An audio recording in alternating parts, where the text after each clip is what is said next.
రీసెంట్‌గా ఒక ఇన్‌స్టిట్యూట్‌ని విజిట్ చేశాను. సో, అది ఇన్‌స్టిట్యూట్ ప్లస్ కంపెనీ అది. సో, ప్లస్ డెవలప్‌మెంట్ ప్రాజెక్ట్స్ కూడా జరుగుతూ ఉంటాయి. సో, అక్కడ స్టూడెంట్స్ ఫీడ్‌బ్యాక్ అది తెలుసుకోవడానికి విజిట్ చేయడం జరిగింది. అయితే సో, ఈ ప్రాసెస్‌లో I have met a girl. ఒక అమ్మాయిని కలిసాను. సో, చాలా తలపొగరుతోటి, తల బిరుసుతోటి సో, నా పనిలో నేను స్టూడెంట్స్‌తో అక్కడ ఇన్ఫర్మేషను, అక్కడ నా పనిలో అక్కడ షూట్‌లో ఉన్నా నేను. సో, అయితే చాలా ఒక యారగెంట్‌గా అంటే ఈ గ్యాప్‌లోనే she grab the attention of everyone in the office. ఆఫీస్‌లో ఈ అమ్మాయి ప్రతి ఒక్క అటెన్షన్ గ్రాబ్ చేసింది. సో, బేసికల్లీ ఏందంటే నా మైండ్ సెట్ ఎలా ఉంటదంటే, నేనేం చేస్తున్నాను? నా పనేంది? నేను నెక్స్ట్ ఏం చేయాలి? అంటే చాలా వరకు చిన్న చిన్నవి జరుగుతా ఉంటాయి. నేనసలు జరిగిన చిన్న చిన్న వాటికి 99 కాదు 100% కూడా నేను ఇగ్నోర్ అసలు నాకు మైండ్‌లో కూడా రావు. తలకు కూడా రావు. సో, నా పని నేను చేసుకుంటూ వెళ్ళిపోవడం జరిగింది. సో, తర్వాత నాకు అక్కడ company one of the key person phone చేసి, ఇలా జరిగిందంట కదా! సో, వీఆర్ సారీ మా ప్రెమిసెస్‌లో జరిగిందని నాకు కాల్ చేశారు.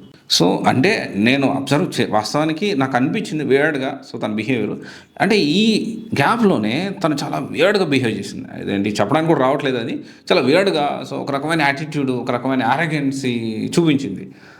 సో, తలపోకూడదు. సో, ఫోన్ చేశారు. నైట్ ఫోన్ చేసినప్పుడు ఐ వాస్ కంప్లీట్‌లీ అన్‌అవేర్.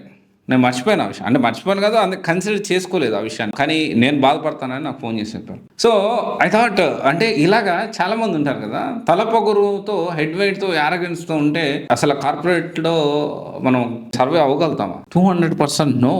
ఎప్పుడూ కూడా వీళ్ళ ఫోకస్ అనేది మీ మీద రాకూడదు. దట్ టూ నెగెటివ్ ఆస్పెక్ట్‌లో రాకుండా ఉండాలి. చూసుకోండి అలాగా. నేను అమ్మాయినైనా, అబ్బాయినైనా ఎవరైనా కానీ చెప్తా ఉన్నా. ఇప్పుడు ఈ అమ్మాయి కాబట్టి అమ్మాయి గురించి అమ్మాయి అని చెప్పాం కానీ అమ్మాయి అయినా, అబ్బాయి అయినా యూ షుడ్ నెవర్ అంటే నీ యాటిట్యూడు, నీ కోపము, నీ యారోగెన్సీ 100 ఎకరాల ఆసాము అయినా లేకపోతే ఏమీ లేకపోయినా ఇట్ డజంట్ మ్యాటర్. ఆఫీస్‌కి వచ్చిన తర్వాత ఆఫీస్ ప్రెమిసెస్‌లో ఉన్నప్పుడు you should be friendly with everyone. నీ లిమిట్స్‌లో నువ్వు ఉండు. అది దాటి చేసామనుకోండి కెరియర్ అనేది ప్రమాదంలో పడుతుంది. టార్గెట్ చేస్తారు. ఆఫీస్ పాలిటిక్స్ మామూలుగా ఉండవు. తెలిసి తెలియక బీటెక్ అయిపోయినాక లేదా డిగ్రీ అయిపోయిన తర్వాత లేదా ఎంబీఏ, ఎంసీఏ అయిపోయిన తర్వాత జాబ్ కెరియర్ స్టార్ట్ చేసినప్పుడు ఇంత యారోగెన్స్ ఉంటే కష్టం. నేను అమ్మాయిని కదా, నేను ఎలా బిహేవ్ చేసినా యాక్సెప్ట్ చేస్తారు అని అనుకోవడం తప్పు. ఆఫీస్ పాలిటిక్స్ మామూలుగా ఉండవు. తీసేసే అవసరం ఉంటే ఫస్ట్ నిన్నే తీసేస్తారు. ఇంక్రిమెంట్ వీళ్ళకి ఇవ్వాలి అనుకుంటే ఆ లిస్టులో నువ్వు ఉండవు. మంచి ఆపర్చునిటీ ఏమైనా ఉంటే నీకు ఏదైనా మంచి ప్రాజెక్ట్ ఉంది, మంచి ఆపర్చునిటీ ఉంది, నీకు అసైన్ చేయరు, నేను పక్కన పెడతారు. సాధ్యమైనంత వరకు మంచిగా ఉండు, లిమిట్స్లో ఉండు. పర్సనల్ విషయాలు అనవసరం ఆఫీస్లో.